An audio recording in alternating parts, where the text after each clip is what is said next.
A esta hora llega De Vuelta al Jardín, un programa para la sabia edificación de las mujeres. En un jardín caímos, en un jardín el oro. De Vuelta al Jardín. De Vuelta al Jardín. Un programa producido por el Ministerio Los del Camino. La cruz, el puente fue para poder entrar de vuelta al jardín una vez más. De Vuelta al Jardín. De Vuelta al Jardín. Un programa producido por el Ministerio Los del Camino. De vuelta al jardín de la gracia de nuestro Dios. En un jardín caímos, en un jardín el oro. No mi voluntad, sino la tuya, oh Dios. Mujeres sabias. Sabias. Mujeres con gracia. Con gracia. Él llegó para hacerme como Él y atravesar el velo y su rostro ver. De vuelta al jardín. Bienvenidas. La cruz, el puente fue para poder entrar de vuelta al jardín una vez más.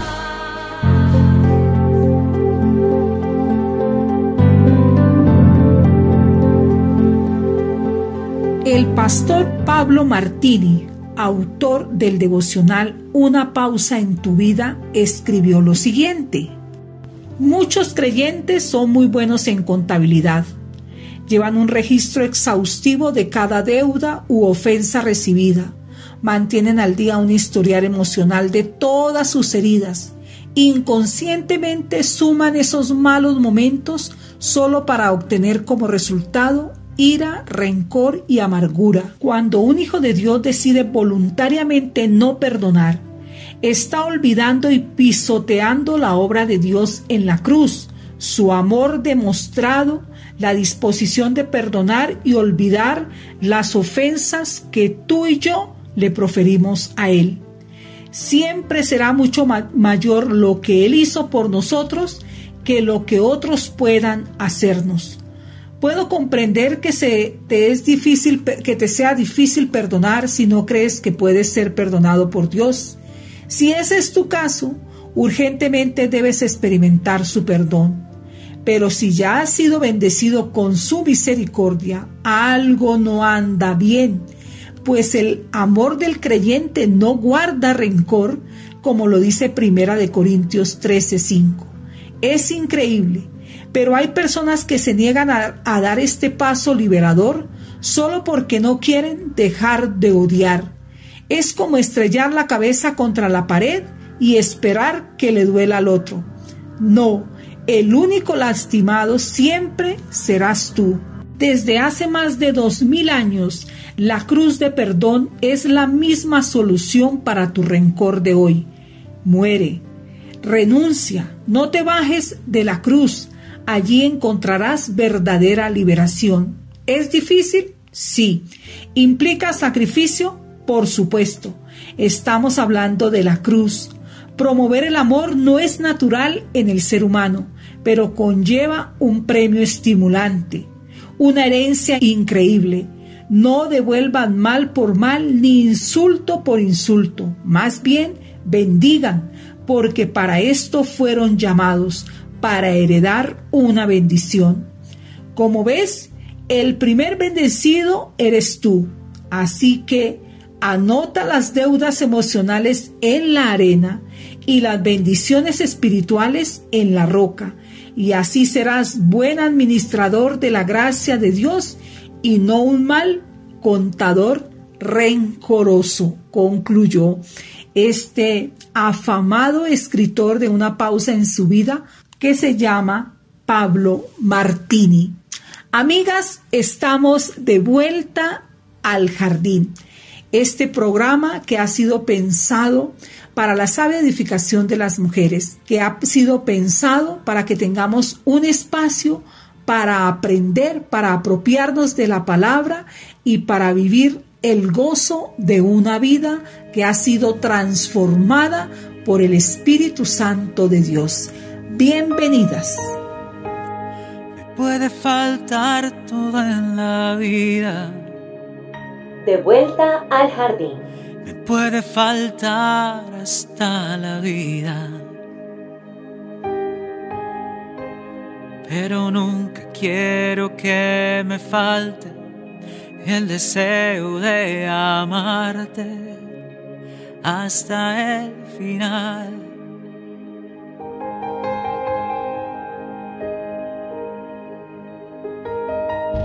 Puede faltar todo en la vida. Me puede faltar hasta la vida.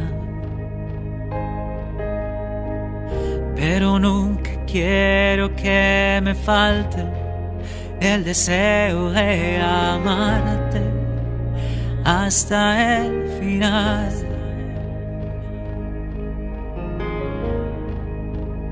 Hasta la locura te amo, Señor. Ya no quedan dudas en mi corazón de que te amo, de que te amo, Señor. Hasta la locura te amo, Señor. Ya no quedan dudas en mi corazón de que te amo, de que te amo, Señor.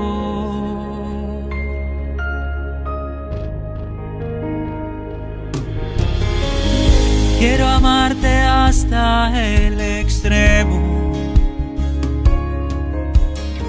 sin reservas darme por entero,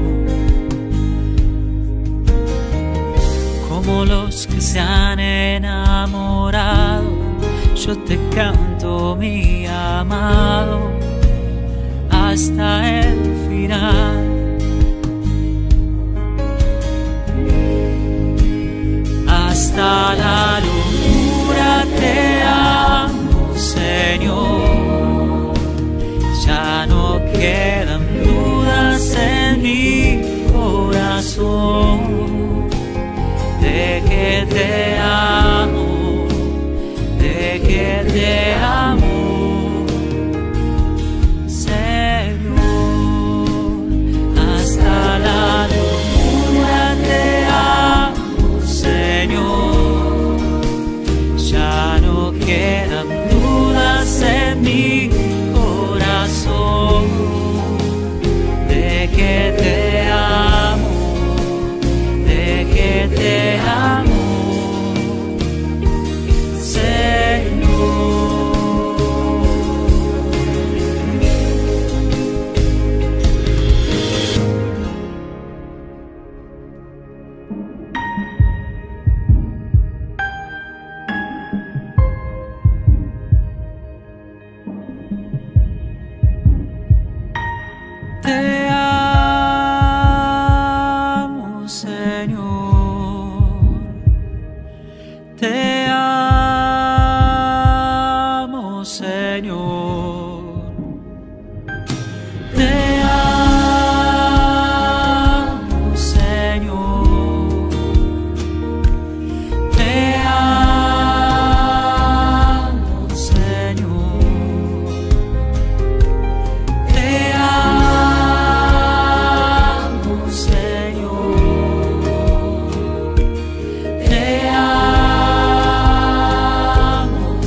la locura te amo, Señor.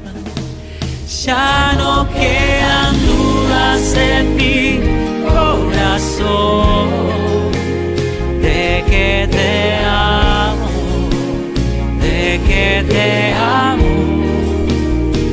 Señor. Hasta la locura te amo, Señor. Ya no quedan dudas en mi corazón de que te amo, de que te amo, Señor.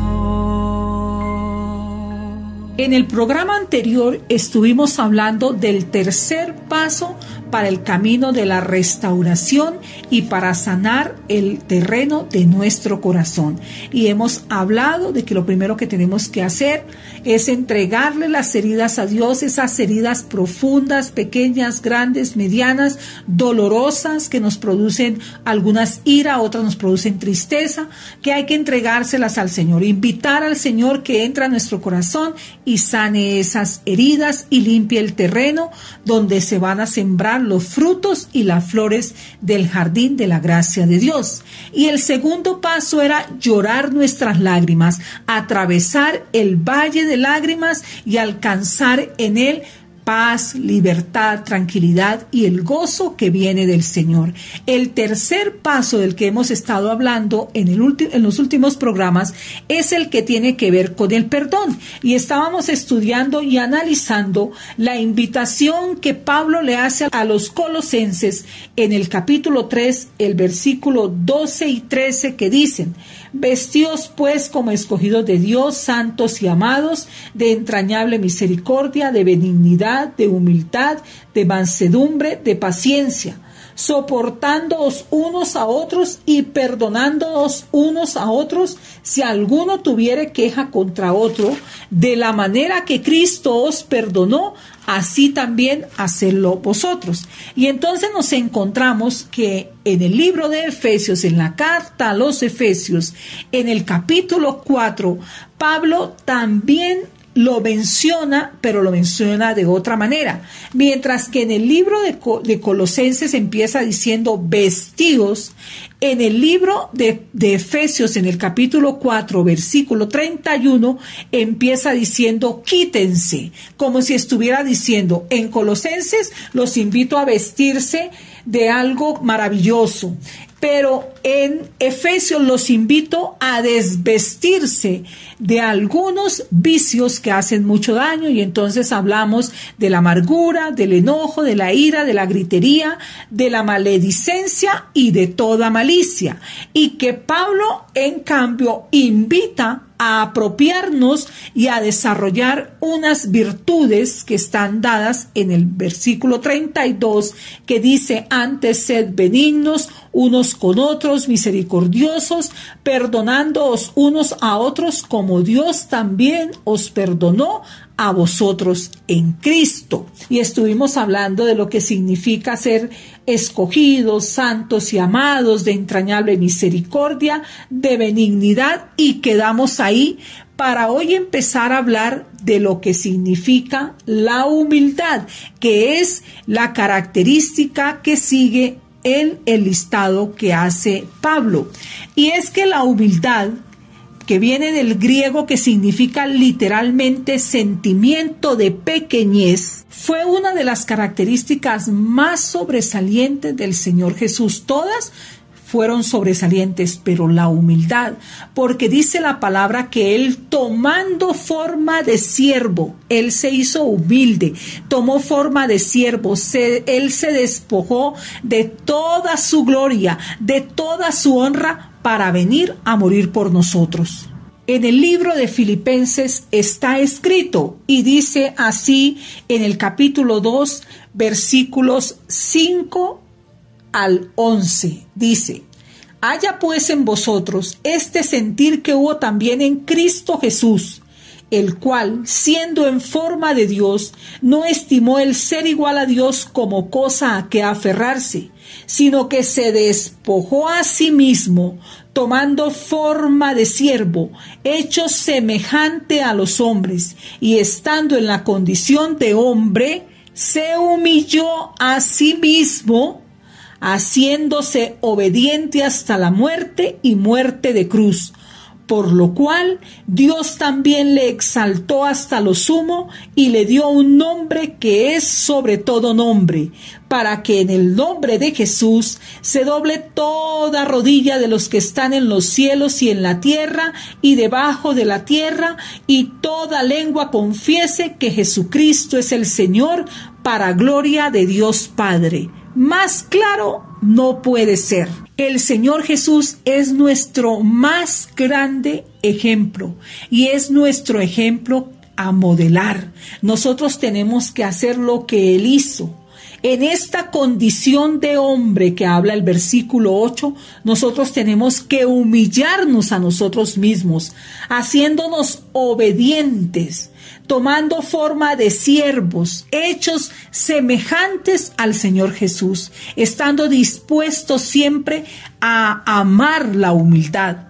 Antiguamente, el término pequeño o humilde hacía referencia a lo vil, a lo servil o a lo innoble, mientras que en el Nuevo Testamento, ser humilde de corazón es alabado aún en el propio Hijo de Dios, como nos lo enseña Mateo 11:29. Y Él lo dice claramente: llevad mi yugo sobre vosotros y aprended de mí, que soy manso y humilde de corazón, y hallaréis descanso para vuestras almas, porque mi yugo es fácil y ligera mi carga. Él lo dice claramente. Él nos manda y nos dice: aprendan de mí, que soy manso y humilde de corazón. Esa es la única manera en que vamos a alcanzar o vamos a hallar descanso para nuestras almas. El ser humilde es una característica tan hermosa. Humildad no es pequeñez, no es bajeza. Humildad no es tener una baja condición moral, porque esa es la bajeza. La bajeza es tener una condición moral. En cambio, cuando yo soy consciente de mi pequeñez frente a Dios, porque es que yo me tengo que comparar, es con el Señor Jesús, y decir cómo Él es de grande y yo cómo soy de pequeño. Y frente a Dios ni se diga. Dios es inmensamente grande frente a mi pequeñez en todos los aspectos. Cuando yo tengo claro eso, yo ya no tengo una base que me llene de orgullo, de arrogancia, de insensibilidad, de querer pasar por encima de todo, de querer cobrarle a todo lo que me han hecho. No, para ser genuinamente humilde es necesario reconocer y ser conscientes de nuestra pequeñez frente a Dios y frente a los demás. Mujeres sabias, mujeres con gracia, de vuelta al jardín.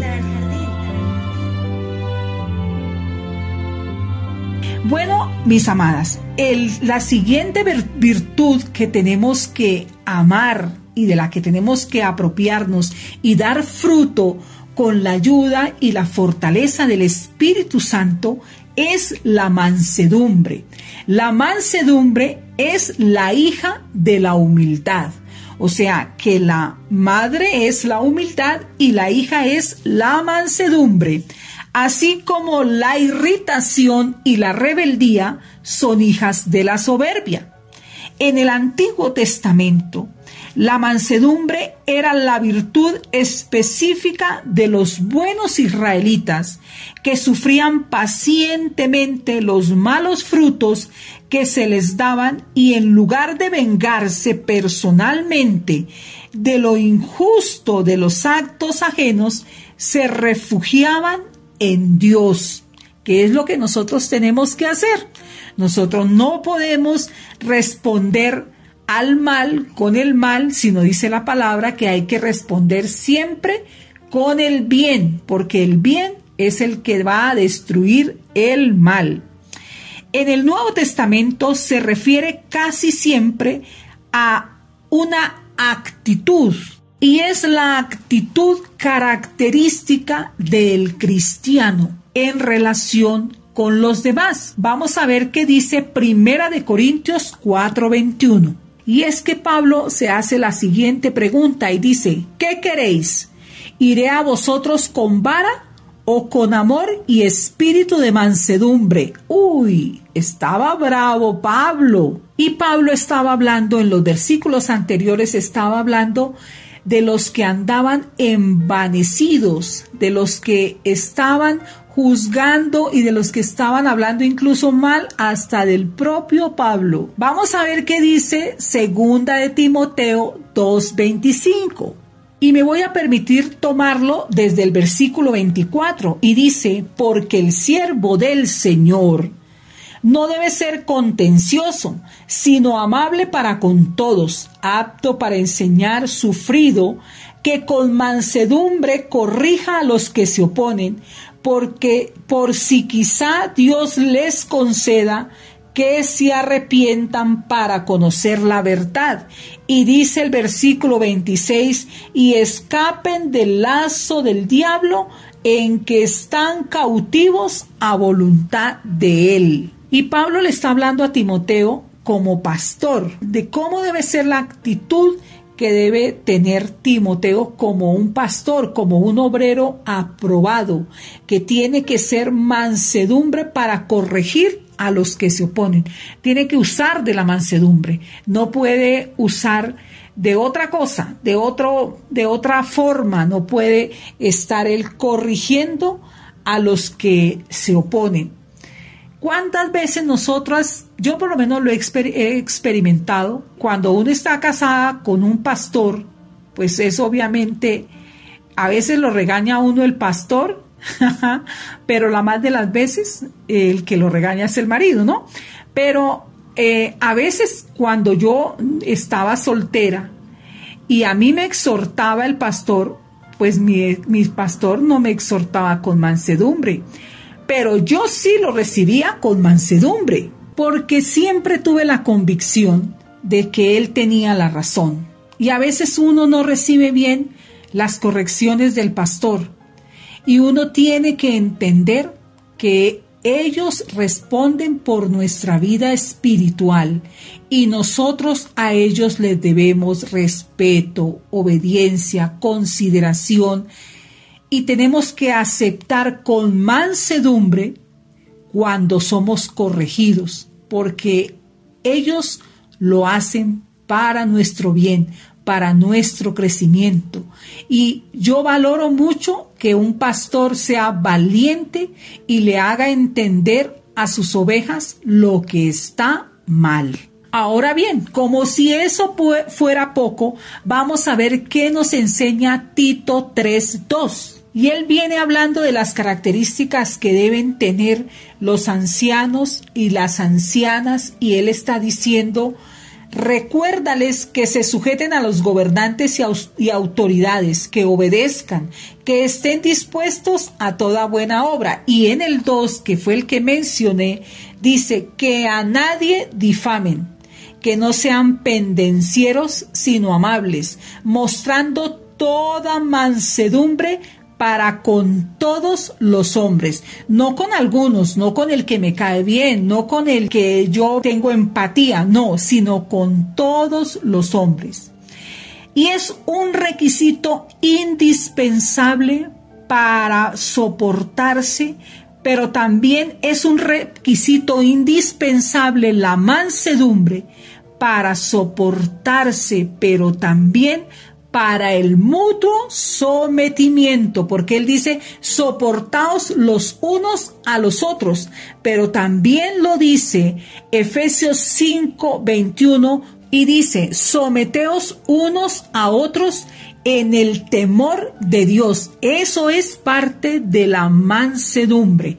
Dos personas que son mansas son capaces de someterse el uno al otro. Esa debe ser una característica en el matrimonio: un esposo manso y una esposa mansa, no un esposo manso y una esposa fiera, o un esposo fiero y una esposa mansa. No, así va a ser muy difícil que se sometan el uno al otro y que se soporten el uno al otro. Y luego viene la paciencia, que es otra virtud.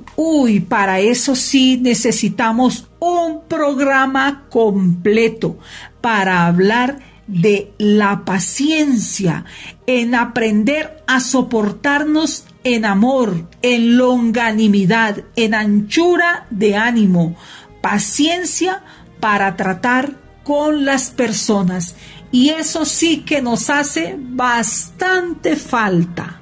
Cuando nos han herido, cuando nos han lastimado, cuando nuestro corazón se ha recogido por el dolor, también necesitamos ejercitar la paciencia. La paciencia es una virtud que una vez nosotras logramos desarrollar, nos va a traer tanta paz, tanto gozo, tanta tranquilidad. En este último tramo de mi vida, si hay algo con lo que Dios ha tratado conmigo, y bendigo su nombre por hacerlo, es con la paciencia. He tenido que aprender a esperar. He tenido que aprender a amar en medio de muchísimas situaciones negativas y dolorosas. Y he aprendido a tener paciencia con mi esposo, con mis hijas, con la vida e incluso hasta con la mascota. Me ha tocado aprender a desarrollar paciencia, porque como ya con la ayuda de Dios y con su misericordia, el Señor me ha traído por un camino donde he aprendido la mansedumbre, entonces ahora me toca aprender la paciencia, porque la mansedumbre y la paciencia van unidas. Y si, como dijimos, que la humildad es la mamita de la mansedumbre, entonces tendremos que decir que la paciencia es la madre de la humildad y de la mansedumbre. Y las espero en el próximo programa para que empecemos a hablar de soportarnos y de perdonarnos de acuerdo como nos lo enseña el apóstol Pablo, y que va en perfecta consonancia con lo que ha determinado Dios, que es el perdón. Hasta nuestra próxima edición, que tengan un fin de semana maravilloso. No falten a la iglesia, hay que ir a la iglesia, hay que buscar el rostro del Señor. A toda la feligresía de la Iglesia Cristiana, los del camino, los animo y los bendigo. Los esperamos el domingo en medio de ese culto precioso y maravilloso, donde estaremos adorando, dándole gracias al Señor, entrando por los atrios, dando gracias, glorificando el nombre del Señor y alimentándonos con la palabra que trae vida. Que el Señor las bendiga. Finaliza De Vuelta al Jardín. Nos encontraremos en una nueva emisión. De Vuelta al Jardín, en Camino Estéreo.